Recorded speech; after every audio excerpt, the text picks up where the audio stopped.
Tips for writing a nursing assignment. Introduction. Provide an overview of the topic and the purpose of the assignment.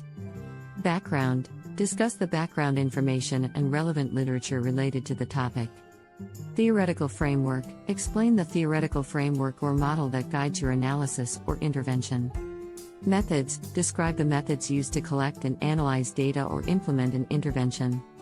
Results. Present the results of your study or intervention, using appropriate tables, figures, or statistics as needed.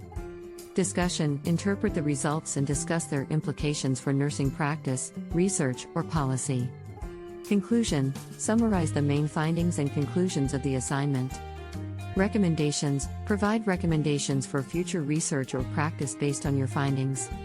References. List all sources used in the assignment in a consistent citation style.